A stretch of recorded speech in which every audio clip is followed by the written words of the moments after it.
Welcome to the Morning Update. I'm Erin Roan. We're being urged to brace for a pretty grim economic forecast today. The Federal Treasurer, Jim Chalmers, to confirm $30 billion will be wiped from the economy over the next 3 years due to rising inflation and stalling global growth. We'll be warned to brace for some pretty confronting times. While it is a similar story overseas, the US Central Bank has again moved to curb inflation. The Federal Reserve lifting rates for a fourth time this year, this time by 0.75 of a percentage point. Fed Reserve Chair Jerome Powell says they've been left little choice. And we're strongly committed to returning inflation to our 2% objective.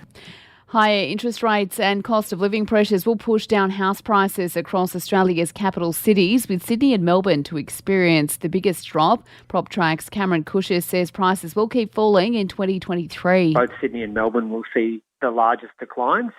And again, this is because they're the most expensive markets, and higher interest rates are going to have the biggest impact on people's borrowing capacities in both Sydney and Melbourne. A man has been extradited from WA and charged with the murder of a German backpacker more than 15 years ago. The 42-year-old will face a Sydney court today over the death of Simone Strobel. She was found dead in Lismore in 2005. A protest will be held in Canberra, urging the Prime Minister to take action on the treatment of Julian Assange. The WikiLeaks founder is fighting his extradition to the US from a London prison. It's back to work for Joe Biden. He's ended his COVID isolation period after testing negative twice. BA5 means many of us are still going to get COVID, even if we take the precautions. That doesn't mean we're doing anything wrong. Unfortunately, this COVID is still with us. And how's this for a rock? Miners in Angola have found a rare pink diamond. The 170 carat treasure is thought to be the largest found in 300 years. It's said to be sold for well over $100 million.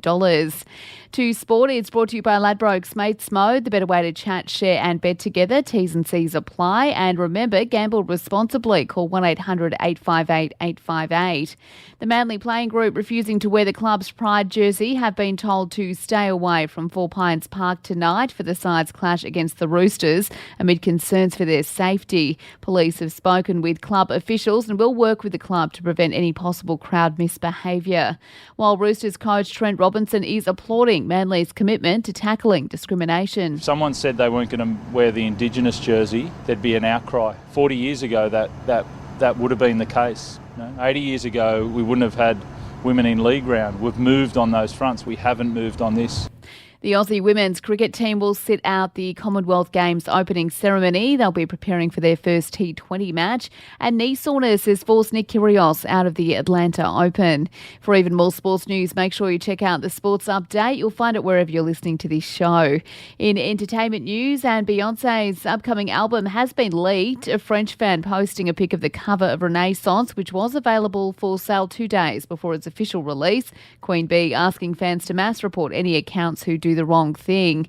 And it's the end of an era. We say goodbye to Neighbours tonight after 37 years. The focus will be on the return of stars Kylie Minogue and Jason Donovan as Australia farewells its iconic characters. And that's the latest from the Nova Podcasts team. We'll see you later on for another episode of The Update.